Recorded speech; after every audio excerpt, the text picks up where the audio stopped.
You know, last year when we did the annual authorization bill, one of the pieces we changed in the law, and DOD, the ability to realign, to limit DOD's ability to realign and close bases, and like Section 993 and 268 of Title 10, which I worked on when I was on the Armed Services Committee to strengthen that. The idea was to ensure there wouldn't be a backdoor BRAC process, and I want to make sure, and I'm going to be very specific here. As you know, Eielson Air Force Base was slowly being stripped away, or proposed to be stripped away, and other bases were being affected around the country. And I want to make sure you concur with the understanding that Congress has on this, that you would not propose, like last year when the Air Force tried a backdoor effort, especially on Eielson Air Force Base. Do you concur with the language and what its intent is?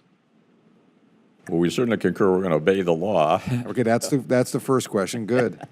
No, yes. I raise my right hand. Yeah, so the second is, and do you also agree that the Air Force, again, because of the changes, they must seek congressional approval before proposing any significant realignments at Eielson or any other installation based on law? Let me take that one. The the language as far as realignments go requires notification to Congress, and that is still the law. We're still going to follow. You acknowledge that's the rule. The second piece of the puzzle, though, if I recall, if I'm getting the reference that you made for a backdoor BRAC, the rule said you can't make transfers that lowers the number below the threshold of 300 and then say, oh, it's below 300, we'll Correct. close the base. We acknowledge the new rule and the constraint that places on us. Very good. I'm doing that because I can tell you in Fairbanks, Alaska, where Eielson is, touches, they hear rumblings all the time, and I want to make sure it's clear, and this is a great place to do it, to make sure it's on the record, that it's very clear how this process works, because that's what was happening last year. So we appreciate the kind of acknowledgement. So the question then becomes, is what the Air Force proposed a backdoor closure? Last year it was. The idea that was the base going to be closed or kept sort of a more empty Stripped condition? down. And a stripped down base is not a closed base. Well, I'll tell you, to a Fairbanks economy, it sure the heck is. Well, I understand that as well, and I don't mean to debate that point. I just want to be clear that the impact of the legislation said you can't close the base. Well, actually, it said you have to wait a certain amount of time, right? But you understand that it's the new piece of the puzzle was the 300 threshold, because what was slowly happening was being picked away.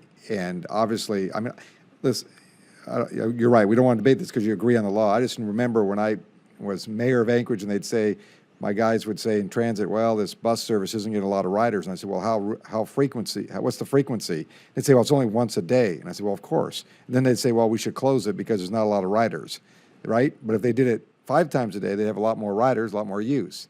So I just want to make sure we're clear that the threshold is there, and that you understand and concur with the law. And it sounds like the answer is clearly of course yes. we're going to obey the law. Let me go to the broader BRAC, if I can, because I think I, again, associate my comments with many people here. And I know before I got here, Senator Kirk made some additional comments on it, and I agree with him. We should be continuing to look overseas and seeing where we can and squeeze down where we can there. On the $12 billion or so that you estimate that you're saving on the last BRAC per year. Last five. Can you give me, and I don't need it now, but a more detailed of how those savings are associated, where they come from, and then what other agencies unrelated to the Air Force, or I'm sorry, to the DOD, that may be occurring costs but not included in your analysis, if any? I don't know if that's I'm not sure how we would calculate how much additional cost a different agency incurs because of a BRAC decision. Let me do it a different way then. Can you just indicate what agencies may be affected, and then we'll talk to the agencies? Like Department of Education probably was affected to some degree, right? Because you had education facilities. Problem is, some of this goes back into the 80s. I mean, Well, do what you can. Yeah, all right. Okay. The other, if I can, we've asked, and I sent a letter last week, but this has been a pending request by the Army to go look at Eielson Air Force Base for some of the work they're going to do on unmanned aircraft because they see opportunity to maximize some of the use of that facility there for saving money, which I think we're all into that. They've had this request sitting at the Air Force side for months, almost 5 months, with no answer. All they want is the air, it makes no sense here what I'm about to say to you. The Air Force to say to the Army, hey, sure, no problem. Go look at our assets up there. Determine if that fits into your plan, because if it does with unmanned aircraft or unmanned aircraft utilization, then let's consider it. But the Air Force has been sitting on that request by the Army for 5 months. And I just sent a letter last week trying to, jack that loose. Can you look at that? And I don't understand why. Check on it. I'm not familiar with the It details. seems so simple, a base that has opportunity. So if you could do that, I'd greatly, greatly appreciate it. Sure. Thank you all very Thank you much. for the record. Thank you, Mr. Chairman.